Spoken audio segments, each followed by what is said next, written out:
Next topic is diabetes in young. I call upon Dr. NIKHIL for his talk. Sir is Professor and Head Department of Endocrinology at NIKHIL Hospital, Mumbai. To chair this session, I invite senior respected physicians of Akola, Dr. Abhay Jain and Dr. Prashant Pokhar. I request them to please take this seat. For giving me the opportunity to chair this session. As we know, the age of diabetes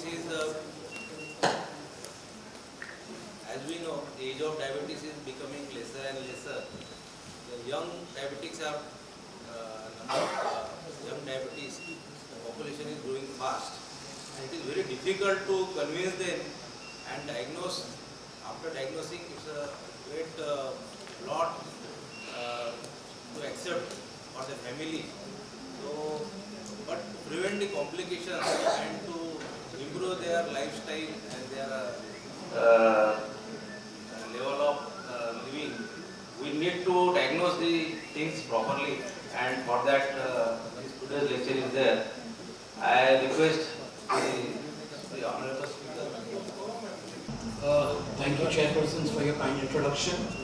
It was indeed a pleasure to meet Dr. Anita Khandelwal, Swapnil Wap and Yogesh, whom with we have worked some time back. And I would also like to thank Team Akola for your actual fantastic hospitality.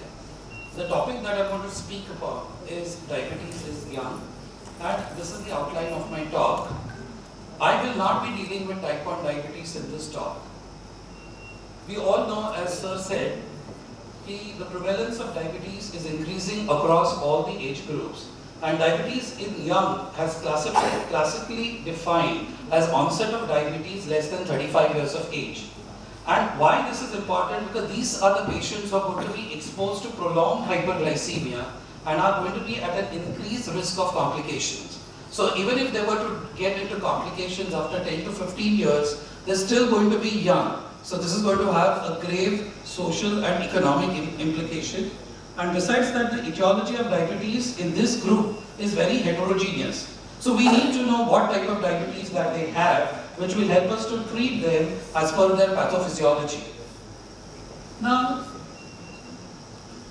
this was the study which was published by HTPGI Lucknow, and the whole aim of the study was to determine the etiology of diabetes in young Indian adults. So this was a prospective study, and they recruited about 105 Indian young adults with diabetes, where age at onset was between 18 to 35 years, duration less than 2 years, and was studied for a period of 1 to 3 years.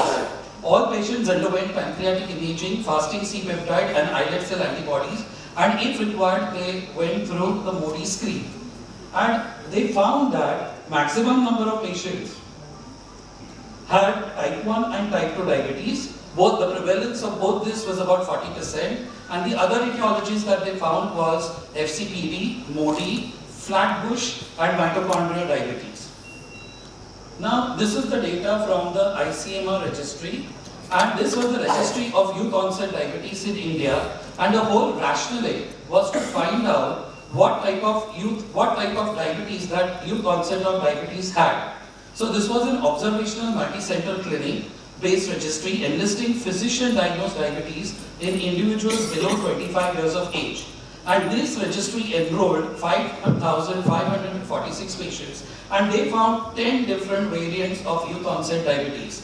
But as you clearly see, maximum number of patients had type 1 diabetes, followed by type 2 diabetes, which was 25.3%, and other type of diabetes what they found was gestational diabetes, Modi, chronic pancreatitis, LADA, secondary diabetes, drug-induced diabetes, mitochondrial diabetes, and other diabetes. Now, these are the categories of patients whom we are now seeing in our clinical practice. So these are the two patients whom we just saw a couple of weeks back, and they were typical obese adolescent with type 2 diabetes. So classical teaching, what was told to us was, children, adolescent, type 1 diabetes, and adults are type 2 diabetes. But now the whole situation is changing, and you're getting more and more adolescents with type 2 diabetes. So what we're going to look at is whether this onset, adolescent onset of diabetes is different than the adult onset of diabetes. So there are a lot of uncertainties regarding the classification, because we were told that the typing of diabetes is done when you see the patient entering the clinic. So if the patient is thin and lean, he is insulin deficient, he is type 1 diabetic. And if the patient is obese, marker of insulin resistance, acanthosis, he is labeled as type 2 diabetes. So now with increasing prevalence of obesity, as many as 30% of newly diagnosed type 1 diabetes are obese. Youth onset type 2 diabetes may present, they have a huge spectrum of presentation. They may be asymptomatic hyperglycemia, or they can present with ketosis, ketoacidosis, or hyperosmolar coma.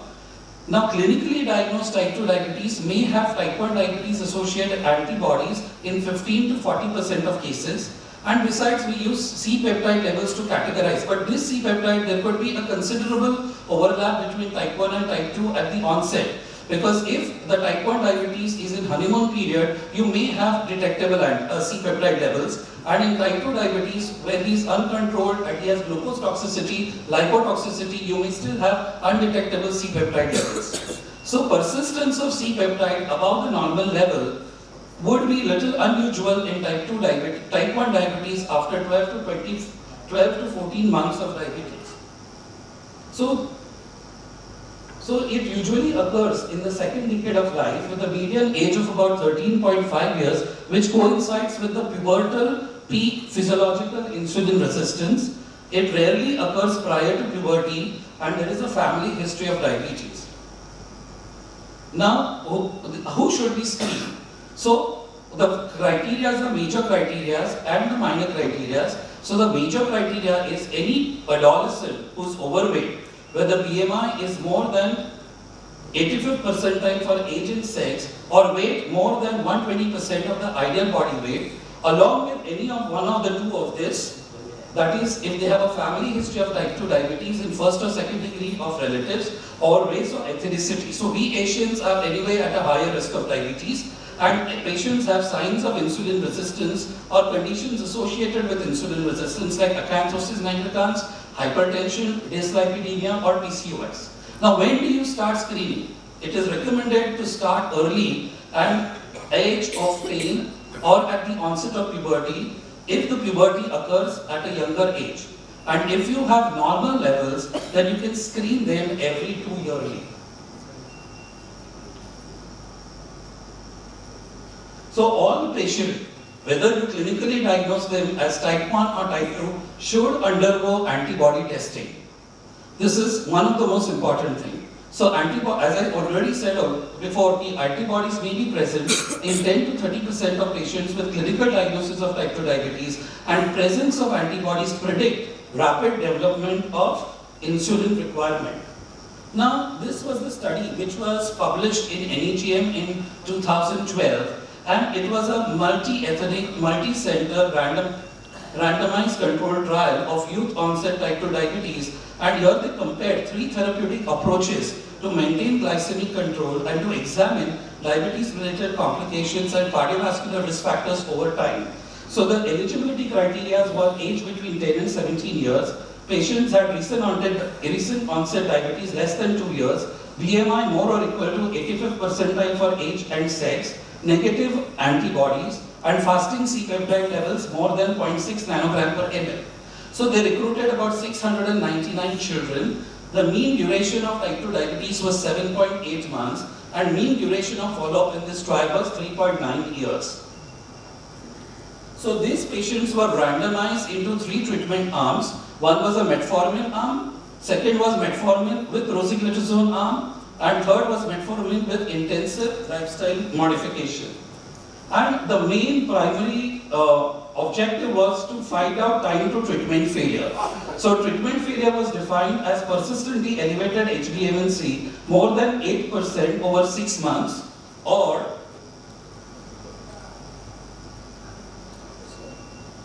inability to wean off insulin within 3 months of initiation after an acute metabolic decompensation, or need to begin insulin therapy for second time within 3 months of metabolic decompensation. And these were the results. So almost 45.6% of patients reached primary endpoint with a median time to treatment failure of 11.5 months. The failure rates in metformin alone group was 51.7%, metformin and rosiglitazone group was 38.6%, and metformin and lifestyle group was 46.6%. Now during this trial, they also assessed the insulin sensitivity and beta cell function using OGTT, that is glucose insulin C-peptide levels at baseline, 6 months and 24 months and yearly thereafter. And what they found was beta cell function deteriorated at rate of 20 to 30% per year. And factors which predict failure to maintain glycemic controls were higher baseline HbA1c, higher fasting plasma glucose levels, and lower beta cell functions at the beginning. Now, how do the today's cohort behave differently from the adult onset type 2 diabetes? So, they have a poor response to intensive lifestyle change program, but as we know in adult type 2 diabetes, DPP-4, your diabetes prevention program said, with lifestyle modification, you could reverse pre-diabetic to diabetic in almost 55% of patients. Secondly, as regards to pancreatic beta cell function, in youth onset diabetes, the decline is 20 to 35%, while that decline is just about 7 to 10% in adult onset diabetes. Secondly, there is a poor durability of glycemic control in approximately 50% of youth, but durability of glycemic control is better in older adults. So youth onset diabetes have an increased risk of developing serious complications prematurely. Now if you look at the microalbuminuria, 6.3% at baseline, which increased to about 16.6% at 4 years, while in UKPDS, 38% participant had nephropathy at 15 years.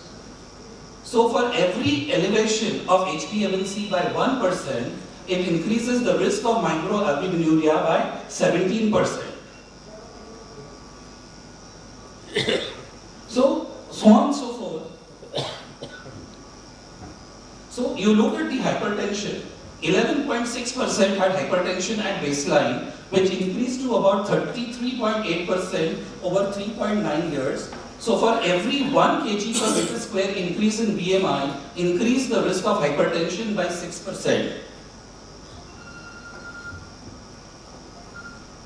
So these patients have high incidence of atherogenic lipid profile and worsening of cardiovascular risk factors such as the possibility of premature cardiovascular disease. So this cohort then was followed after the end of the trial. This cohort was followed up for another 10 years, and the results of this 10-year follow-up was published as long-term complication in youth onset diabetes in NEGM in 2021. So they were able to follow almost 500 patients from the original cohort. The mean age was 26.4 years. Mean time since the diagnosis of diabetes was 13.3 years, and duration of follow-up was 10.2 years. And all these patients underwent assessment for diabetic kidney disease, dyslipidemia, nerve disease, which were performed annually. Blood pressure was measured at every clinic visit, and assessment of retinal disease was performed twice over a period of 10 years. So this was the results. So as regards the glycemic control, if you look, sorry, this is the point. This is the glycemic control. So at the beginning, 75% of patients had A1C less than 6.5%. But as through the duration by 15 years, only 19% had HbA1c less than 6.5% and 34% had HbA1c more than 10%. Now, if you look at the complications over here, as regards hypertension, the baseline prevalence was about 19%, and the cumulative incidence at 15 years increased to about 67.5%. As regards the kidney disease, the baseline prevalence was 8%, and cumulative incidence at 15 years was 54%. As regards dyslipidemia, the baseline prevalence was 20.8%, and the cumulative incidence was almost 51.6% at 15 years. And regarding the nerve disease, the the baseline prevalence was 1%, which increased to cumulative incidence of 32% at end of 15 years.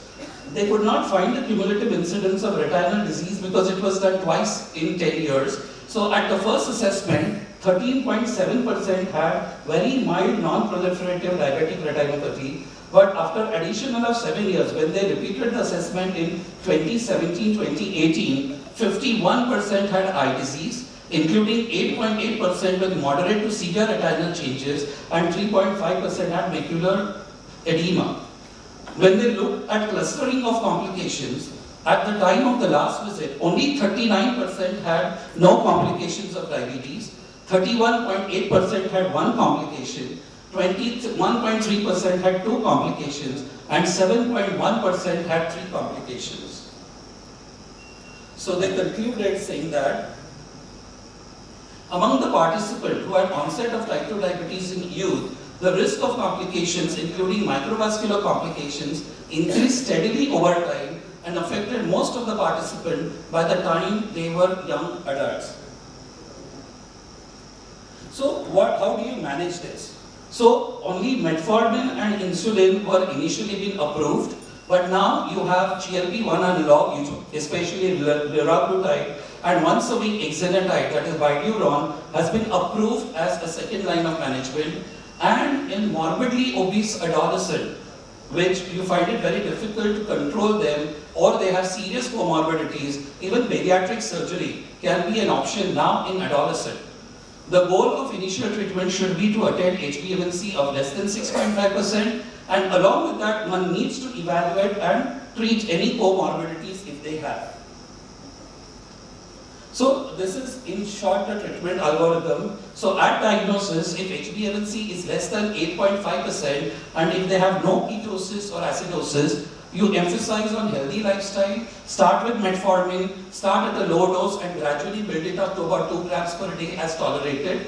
If HbA1c is more than 8.5%, no ketosis, no acidosis, then you can start with metformin with a basal insulin. Or if they present with ketosis or acidosis, then you really need to start them on IV insulin.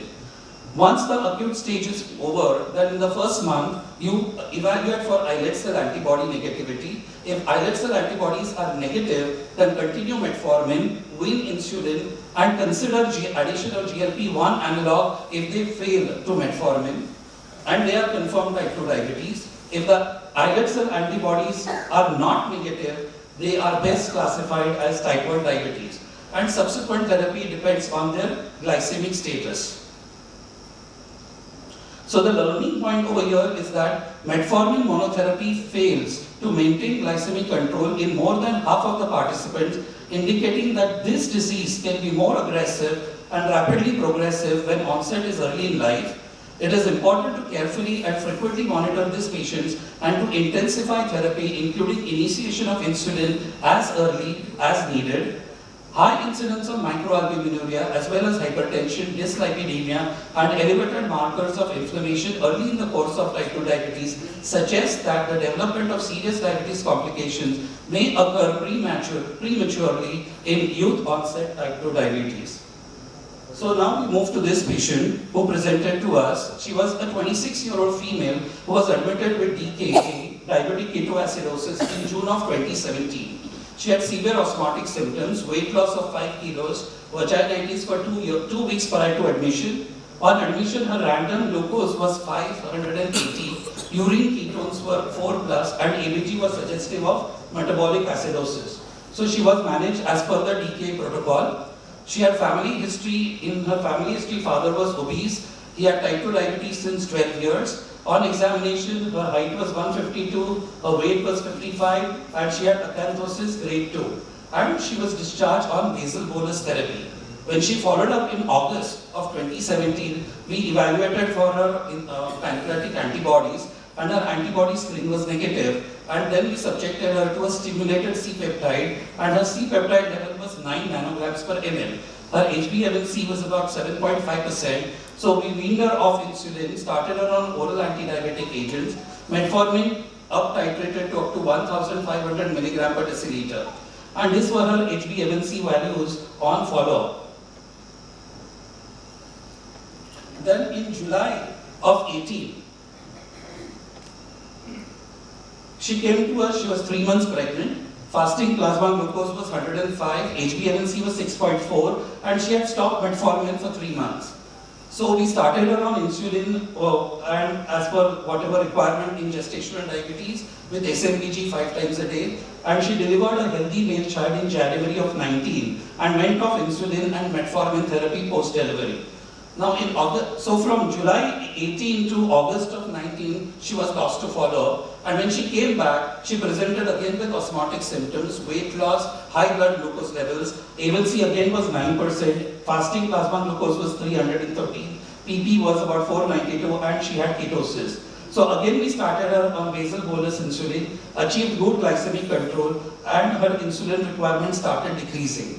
So in September 19, we again did her evaluation. Her C-peptide stimulated was 6.99, and again she was shifted to metformin, and now she is maintaining good glycemic control. So this is a typical ketosis-prone diabetes in young, and this is called as flat-bush diabetes. So this is a condition which is characterized by patients who present with DKA or unprovoked ketosis with hyperglycemia, who do not have typical phenotype of autoimmune type 1 diabetes.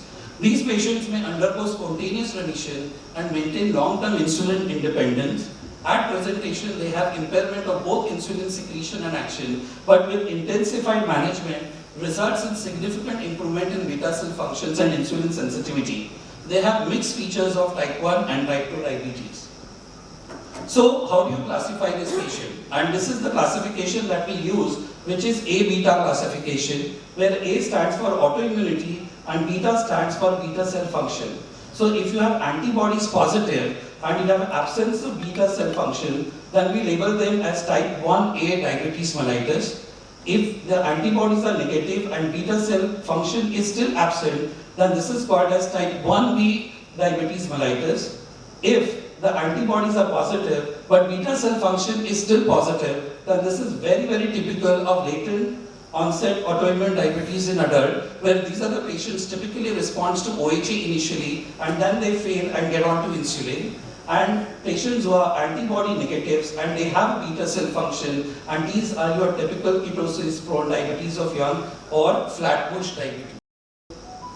So management can be divided as per what phase they are presenting. So acute management of hyperglycemia and ketosis should be discharged on regimen that provides 24-hour insulin cover. Assessment should be done once the blood glucose control is achieved, and assessment can be done with fasting plasma glucose, C-peptide levels, or stimulated C-peptide, and these are the cutoffs for that. So positive autoimmunity indicates long-term independence on insulin, and if these are absent, then we can discontinue insulin therapy and put these patients on metformin or low-dose sulfonylureas. Now we go to the next patient, who's 20-year-old diabetic, second-year dental student, who was referred for evaluation of diabetes status. He was diagnosed to have diabetes 2 years back when he had frequent shifts in his refraction, weight loss of 5 kilos, and tiredness. His fasting glucose was 210, PP was 310, and HbA1c of 8.7%. He was labeled as type 1 diabetes and was started on basal bolus insulin, though his antibodies were negative. He took insulin regularly for next 1.5 years. After initiation of insulin, he had frequent episodes of hypoglycemia. He intermittently used to skip insulin for a few days and had no problems. He abruptly stopped his insulin for 3 to 6 months before approaching us. His mother had diabetes since age of 24 and has been taking insulin for the last 20 years. Maternal grandfather also had diabetes, but details are not available. And before he presented to us, just 2 weeks before that, his younger sister was diagnosed to have diabetes, type 1 diabetes. Her pancreatic antibody screen was negative, and currently she was on insulin. So on examination,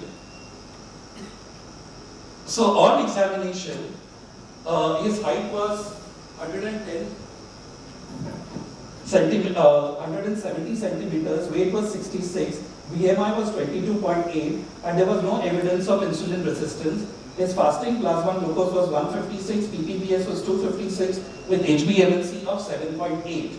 His pancreatic antibody screen was negative, fasting C-peptide was 1.7, stimulated C-peptide was 4.8 nanograms per ml.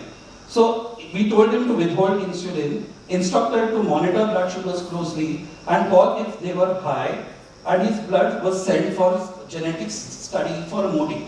And the results came positive for MODY3, that is pathogenic mutation in hepatocyte nuclear factor 1A. So after getting, these are the patients who do very well on OHAs. So his insulin was stopped, he was started on OHAs, and now he's maintaining good glycemic control. His mother and his sister were also screened, and they also had the same mutation. So mother was wrongly diagnosed as type 1, has been on insulin for 20 years, but the sister, we've stopped the insulin, and she's also on OHAs. So this is very, very typical of maturity onset diabetes. And these are the inherited group of non-autoimmune diabetes mellitus, which usually present in adolescent and young adults. They are caused by single mutation in a single gene. So far there are 14 genetic defects which are known. They typically, as I think this is Shashank has already said, they are very lean, they are autosomal dominant, they have a family history of diabetes in 2 to 3 generations on the same side, they have a lean body habitus, and they have negative pancreatic antibodies.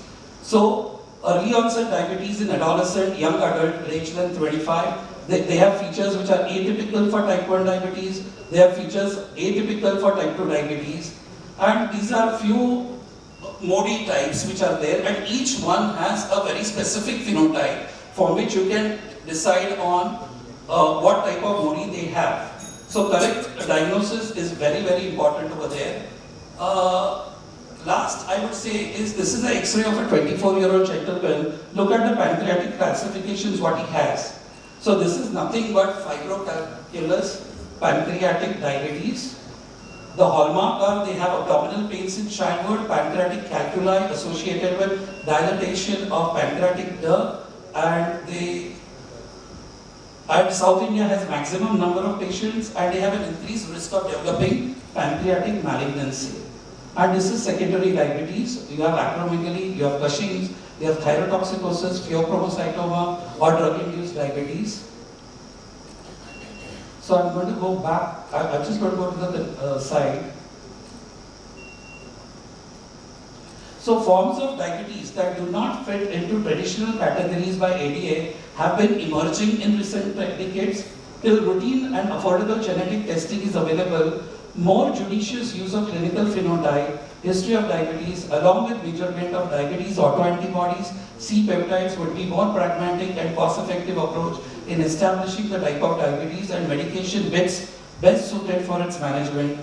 Judicious follow-up for 1 to 2 years also helps in establishing the type of diabetes in patient. Thank you. Thank you for the patient listening.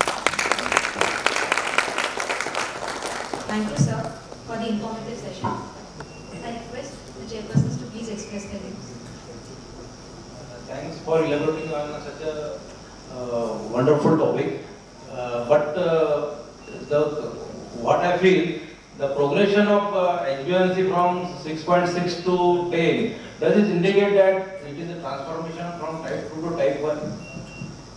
Ultimately, for even in type 2, the eventuality is insulin. So once the beta cells are exhausted, even type 2 will get onto insulin. That is one thing. And here the decline in beta cell function is going to be very, very fast. So as I showed you in the study, within 11 months, almost 50% of patients lost their glycemic control, and they required more addition of medication. So they have less durable glycemic control, and they fail to treatment very often. Sir, this is mixed type diabetes 1.5 diabetes, and this is mixed diabetes, hybrid diabetes 1.5 diabetes. See, 1.5 is similar to your LADA, which is latent autoimmune diabetes of young. So these are the patients who respond to your OHAs for about a year or 2 years, at least more than 6 months, and finally they fail and get onto insulin. So they have a very typical phenotype. They are very thin and lean. They don't have markers of insulin resistance. We put them on OHAs. They do very well, and after 6 months they lose their effect. At this time, if you do their antibodies would come positive. And then we changed our diagnosis from type 2 to latent autoimmune diabetes of young, which is your type 1.5 diabetes. Sir, when should we use rosiglitazone? Rosiglitazone right now is not, we've not been using it. At the time when this study was done, it was being used. So we are not using it in our clinical practice at the moment. But I feel pioglitazone can be used. It is a really cost-effective drug, sir. Sir, but the problem with so much of water retention, Yeah. so much of weight gain that they have, if they have retinopathy, it can worsen your macular edema, and in postmenopausal women, it can cause absolutely atypical fractures. And then the bladder controversy, still, we are not so sure about it. So patients are now reading a lot of information, everything is available on a click of a button, so we don't get into any controversies with pioglitazone nowadays. But it is a dose-dependent side effect. I know that, but what about the other weight gain? Here you wanting to lose weight, so even modest weight loss, we've seen people reversing their diabetes. So crux of the diabetes type 2 management is really weight loss. Thank you. Thank you for the Thank you, sir. very informative tips. I request the faculty, sir, please proceed towards, and the chairpersons to please proceed towards the center to accept our felicitations. Nikhil, it was a really wonderful lecture, and it is very apt to understand these things in the current scenario when we are treating of varieties of diabetes. I think what I understood from your lecture is we should be very much pro using insulins, like as when you monitor them and see them with the glimepiride more than 1 milligram, the A1C is deteriorating, we should start with the basal insulin at least and not wait, because we see in our practice that people go on because they are not going into ketoacidosis, they go on with the HbA1c of 11, 12 with the sugars of 200, 300 and 400. So we shouldn't feel that somebody is not going into diabetic ketoacidosis, the glycemic control is very important, and if someone is not getting control on OHA, within 6 months or a year also, we should initiate them on insulin. I think that's what message I understood from your talk, in diabetes in youngs. Thank you so much. It was really very nice understanding the current changing scenario of diabetes in young in our country. I request our chairpersons to felicitate. And I also request Dr. Arvind Chauhan and Dr. Prashant Agrawal to come forward to felicitate the chairperson.